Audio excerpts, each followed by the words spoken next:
right, Marvin, so I'm going to play a series of clips from the video of your interrogation and then ask you a few questions, okay? All right, okay. All right. So first, we're playing a clip from what we've marked for identification purposes as Petitioner's Exhibit 16. This is starting at the timestamp of approximately 31:30, running through approximately 32:37. If we could play the clip. I'm not going to get into it. I will. Okay. If you've never been in this flower shop, why would your fingerprints be found either in there or on some things inside there? A card, you know? A little card. I don't know. I ain't never been in there. I don't know if how would your fingerprints get in there then if you've never been in there? I don't know. I don't know how my fingerprint. I don't even be on there like that. I know a group of people be over there, but I don't be over there though. Of course, you know, they also have the Zoom camera everywhere now. In the stores, you know, they have surveillance cameras and stuff. Yeah, I didn't been over there before. I ain't never been in those flower shops. Okay. So you weren't in there on Sunday, this past Sunday, the 16th and the 16th?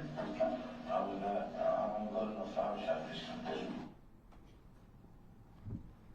All right, Marvin, in the clip we just watched, one of the officers told you that your fingerprints were found at the flower shop, correct? Yes. All right. And did he infer that you were also caught on a surveillance camera? Yes. All right. Now, when they confronted you with that evidence, why didn't you just admit you were in the flower shop? Because I was not there. Okay. Do you know if they actually found your fingerprints at the flower shop? They never found my fingerprints there at all. Okay, so when they said that, was that true? That was untrue. That was not true at all. All right. And do you know if you were actually seen on any surveillance footage at the flower shop? I was never seen on no footage, no fingerprints ever, none of that stuff that they said on the video. Right. So is that suggestion also untrue? Yes. All right. I'm going to play another clip from the same video. So this one is, again, from Petitioner's Exhibit 16, starting at a timestamp of approximately 42:31 through approximately 42:46. Same thing, we're going to play the video and I'm going to ask you a couple questions. Because the bottom line is this, we know you were there that day because your fingerprints there. Why would your fingerprint be there? I don't know, but you talking about you know I was there. I'm telling you, I ain't got nothing to do with none of that. All right, so Marvin, in the clip we just watched, an officer, second time, told you they had your fingerprints at the flower shop. Is that correct? Yes. Now, having been faced with this information a second time, why didn't you give in and say you were at the flower shop? Because I wasn't there. Okay. Did you have anything to confess? Nothing to confess at all. All right. I covered this with the last clip, but were your fingerprints found at the scene? No fingerprints linking me to this crime at all. Okay.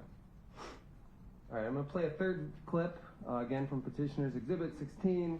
This one starts at a timestamp of approximately 44:05, going through approximately 44:44. Tell me something. You know that leaves your fingerprint, right?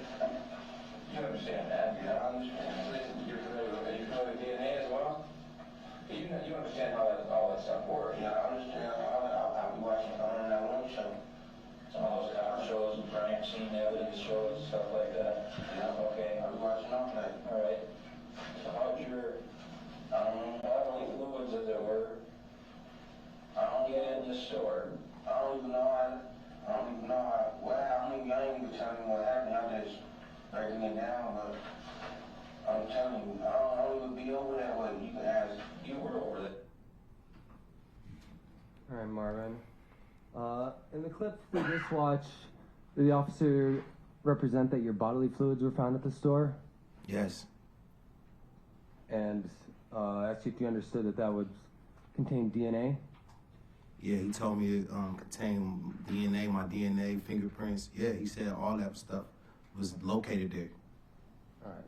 And you understand if they did have your DNA, that'd be pretty strong evidence, right? Absolutely. So they've now told you that they have your fingerprints, they have your DNA. After this, why didn't you just admit you were at the flower shop? Because I wasn't there.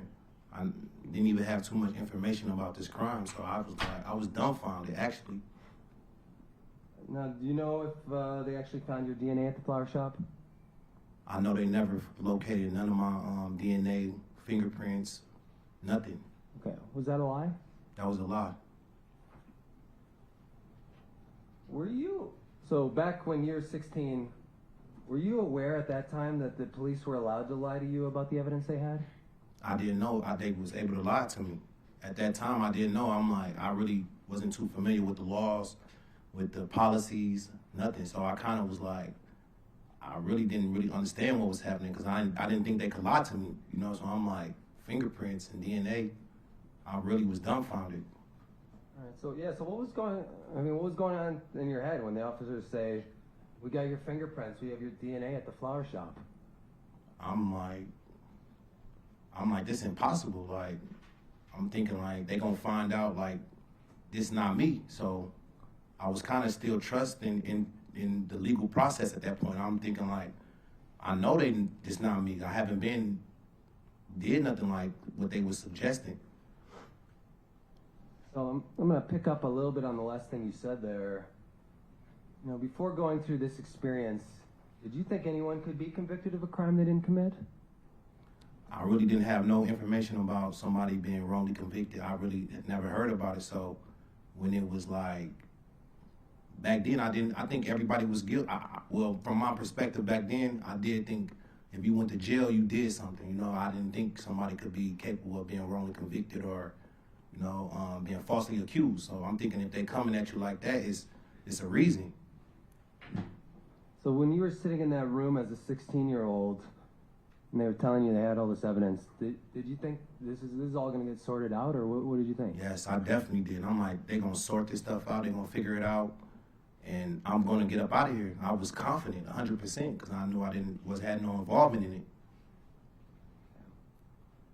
I'm going to play one more clip to have you comment on, Marvin. This one is, again, from Petitioner's Exhibit 16. This is starting at a timestamp of approximately 50:09. Going through approximately 52:36. And again, I'll ask you a couple questions afterwards. So if you're in a situation, Marvin, and something happened, and it was an accident, then it's an accident. And we think that's what happened, Marvin. I knew y'all here to help me. I know. What happened, I would have been. That's what happened in the store with you. I really think that's what happened. I think it was an accident, and things just didn't go as they planned. And unfortunately, you're in a kind of a bad situation right now. And that's what we want you. Well, hear me out. Yeah, hear me out. Here's the thing, Marvin, here's the thing. If you just went into some place, like I was saying, like the example I gave you, where you just roll up on someone, busted them, just like that for no reason, that would be some bad stuff. Yeah, that'd be bogus, straight up bogus. But, I don't do I fight people. I like to fight people off the line. But I ain't do none of that on that. Right, and that's straight up bogus. Yeah. And I know that, I'm saying real right. But, an accident isn't straight up. Yeah. So what did you go into this flower shop for? I ain't going to no flower shop. Hey, Marvin. That's what we want to talk about, Marvin. Listen, here's the bottom line. Everything's over and done. Everything's over and done. That's the bottom line. It's over and done, And that's why we're here today, and that's what we got to get straightened out. And we got to get this turned around and start working for you. Because if it was an accident, Marvin, it's an accident. You need to explain that to us. I will explain but the thing is, we can't have people come to us and say, okay, this is the guy I saw in the store, this is the guy. I'm asking this for me. Marvin, you know what? Yeah, I'm saying you. Okay, Marvin, you know what a lie is? Yeah, I know what a lie is. That's when you're telling me I was out here, I was there instead. come in here as the first step. It's more like the last step, okay?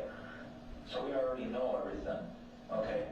Except whether it was accidental or what happened. Okay, but what I'm getting at is you're painting yourself into a corner. You're saying it wasn't there, there's evidence. Okay, there's witnesses. What I'm telling you, okay, what I'm telling you is, I don't want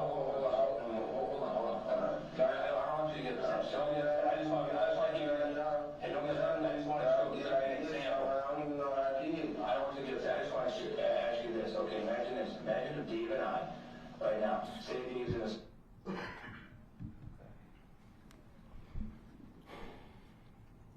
Now, Marvin, in the clip we just watched, did you understand the officers to be trying to get you to admit to a version of the story where the killing was an accident? Yeah, they was trying to basically get me to admit that it was an accident and I was involved in this. Okay.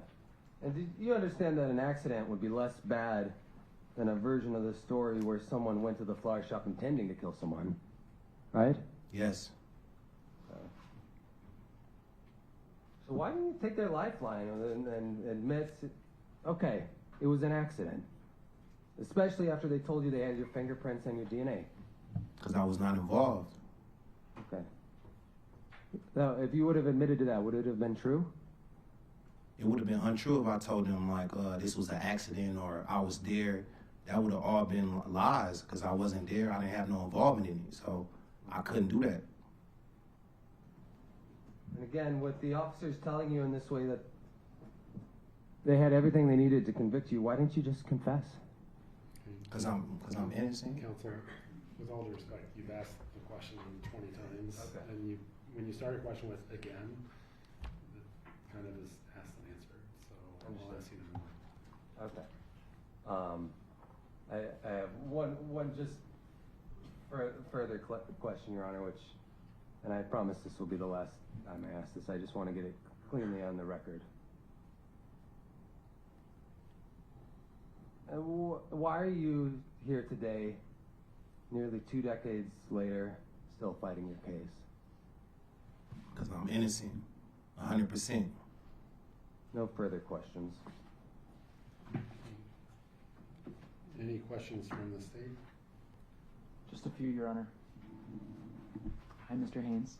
Good morning, good afternoon. That was Lieutenant Keefe in those video clips who was talking to you back in 2004, right? Yes, The same Lieutenant Keefe who testified here in the courtroom yesterday, right? yes, And back at your trial in 2005, there was testimony at that trial, not necessarily those video clips, but there was testimony at that trial that you sat through about the techniques that Lieutenant Keefe was trying to use during his interview and during his interrogation, about claiming there was DNA evidence, about claiming there was surveillance video, right? That was yes. put out in front of the jury at your trial in 2005? Was it put out at my trial? Yeah, was there testimony from Sergeant Matheson about the techniques that were used in that interrogation? I can't really remember if it was brought up, but I know they was talking about that it was no evidence linking me to the crime, DNA, Right, right. yes, things of that nature. And I know you were hearing the legal arguments before about whether the video itself should be, received and should be played for the judge in this proceeding.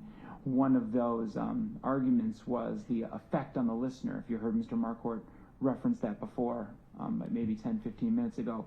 Did those techniques have any effect on you?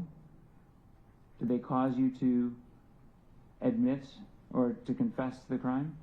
No, it caused me to think why would they be asking? At that point, they didn't tell me that it was a murder, it was a robbery. So I didn't know none of that at that point. So I was just under the belief that they was questioning me and wanted me to answer these questions, and I really didn't have no problem with it. Honestly, I just was trying to answer the questions and get it over with, and I was thinking I was going home after that. So I really, Sure. that's how I felt. And you testified at your trial in this case back on, I think the specific date was September 1st of 2005, correct? Yes, And if there's any inconsistencies or discrepancies, however small or large, between what you're saying here today and then compared to something that you said when you were on the witness stand back at your original trial, that would be attributed just to like Dr. Sablai testified yesterday, to memory slowly fading over time?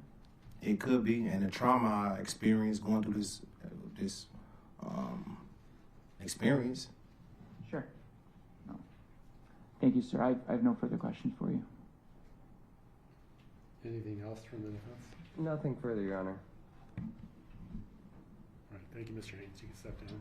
Again, please watch your step there. All right.